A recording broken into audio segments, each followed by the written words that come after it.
नमस्कार।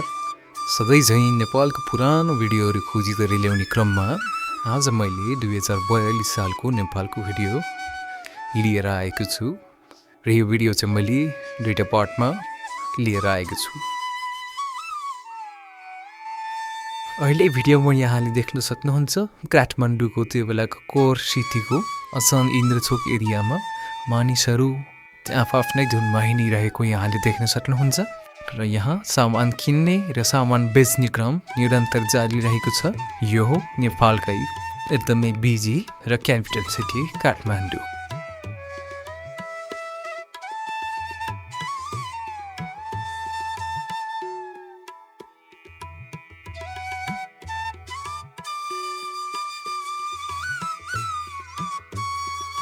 यहाँ काठमाडौँको इटाली छापिएको सडकमा आफ्नो अन्न बालीहरू सुकाउने त्यस सँगसँगै स्थानीय किनमेल गर्न आउने मानिसहरूको ओहोरदोहोर यहाँहरूले देख्न सक्नुहुन्छ। यो 2042 सालको भिडियो हो।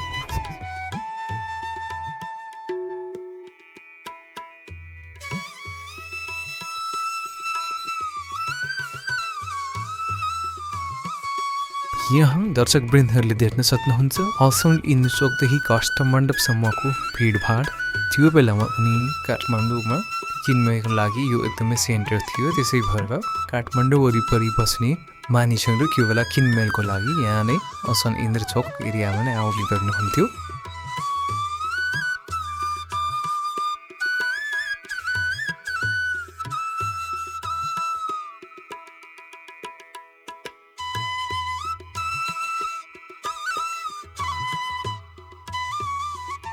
यो बसन्तपुर दरबार स्क्वायर वरिपरिको भिडियो अहिले यहाँले हेरिरहनु भएको छ र यहाँहरूको जानकारीको लागि यो सबै भिडियो चाहिँ इन्टरनेट आर्काइभमा खोजेर प्राप्त हुने बित्तिकै त्यसलाई एडिट गरेर आफ्नो आवाज राखेर यहाँ समक्ष प्रस्तुत गर्ने गरेको छु। यही क्रममा मैले यो 2042 सालको भिडियो चाहिँ फाइन्ड आउट गरेर अहिले यहाँ प्रस्तुत गरिरहेको छु।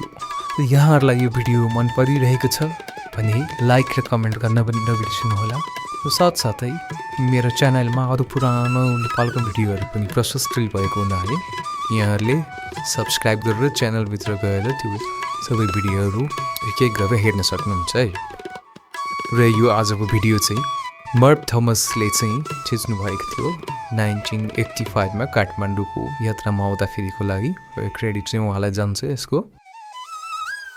काठमाडौँको रानी पोखरी घण्टाघर यहाँले अहिले देख्न सक्नुहुन्छ भिडियोमा। यहाँ तपाईँहरूले धेरै वर्ष अगाडि बनाइएको घरहरू मन्दिर एवं स्ट्रक्चर्सहरू देख्न सक्नुहुन्छ, जुन मन्दिरहरूलाई अहिले पनि उति नै श्रद्धापूर्वक पूजाआजा भ्रमण गर्ने गरिन्छ। त्यसै गरी काठमाडौँ बसन्तपुर स्क्वायर दरबार स्क्वायर वरिपरिको भिडियोहरूमा यहाँले धेरै पुरानो भएको मन्दिरहरू देख्न सक्नुहुन्छ।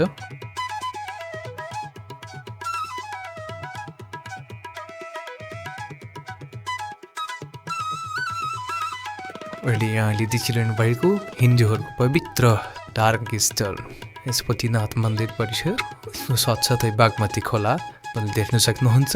र यहाँ मन्दिरभित्र चाहिँ हिन्दूहरूलाई मात्र प्रवेश गर्न दिइन्छ अनि अरू धर्मावलम्बीहरूले चाहिँ बाहिरबाट मात्र हेर्न सक्छन् यो पशुपतिनाथ मन्दिरमा। र यो पहिलेदेखि नै यसरी नै चल्दा आएको थियो।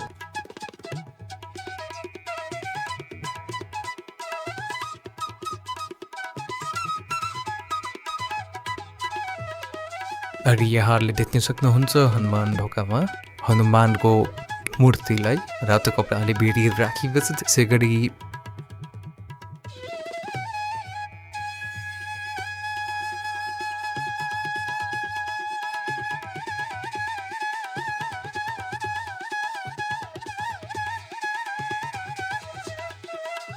गरी यहाँहरूले भिडियोमा देखिरहनु भएको छ यो कालभैरवको मूर्ति। र त्यसपछि यहाँ आइरहनु र असन चोकमा रहेको अन्नपूर्णको मन्दिर। यो सबै चाहिँ त्यो बेला एकदम व्यस्त रहने सहरको एरियाहरू हो।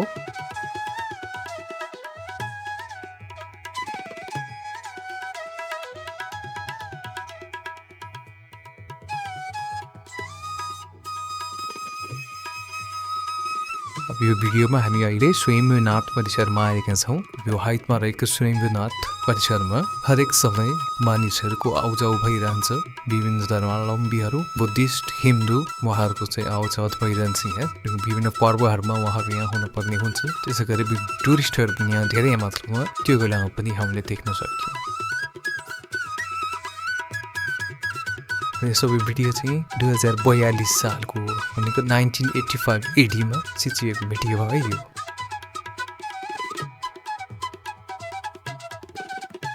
यहाँ स्वयम्भूनाथ परिसरमा यो भइरहेको पर्वहरूमध्ये यदि कुनै पर्वहरू यहाँलाई थाहा छ केको कार्यक्रम भइरहेको छ भने यहाँले कमेन्टमा पनि मेन्सन गर्न सक्नुहुन्छ। कमेन्टमा लेखिदिनु होला।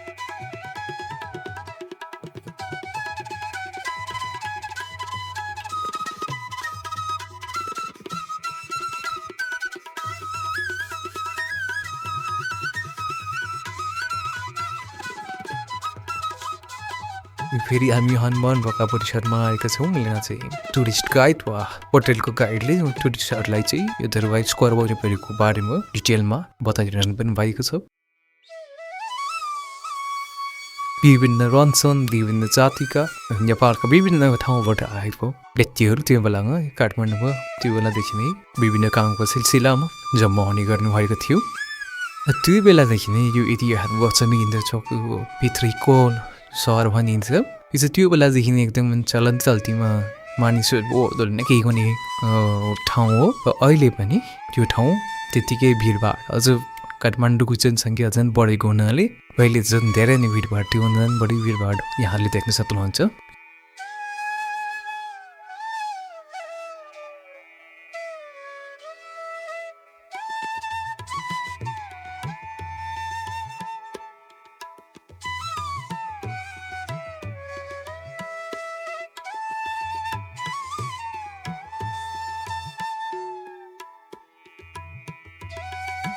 यो सबै भिडियो चाहिँ मैले इन्टरनेट आर्काइभबाट खोजिदिएर ल्याएर हो, तर एक्सन गरेर यसलाई सार्पेन गरेर सबै एडिटिङको काम गरेर आफ्नो स्वर भरेर अनि यहाँहरू समक्ष लिएर आएको छु है।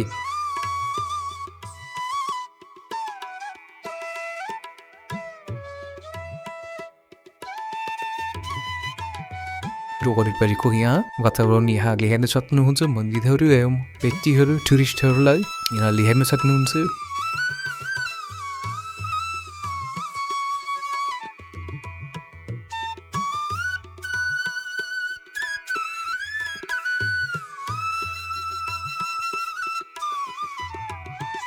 यो अहिले देखिरहनु भएको मन्दिर 14औं शताब्दीमा बनाइएको हो र यसलाई हजार बुद्ध मूर्ति भएको मन्दिर पनि भनिन्छ। यो 1990 सालमा चाहिँ राम्रोसँग भग्नावशेषमा परिणत भएको थियो र फेरि यसलाई बनाइएको हो।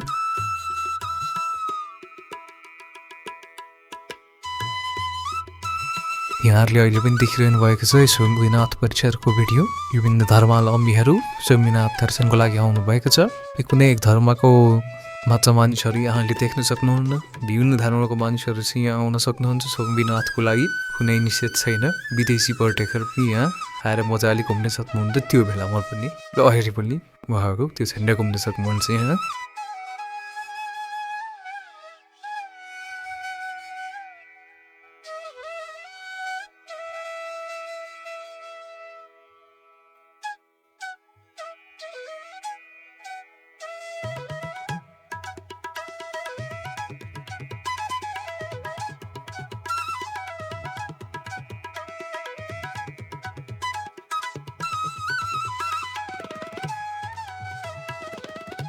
यो भिडियो चाहिँ विक्रम सम्वत 2042 साल यानि कि 1985 एडीको हो।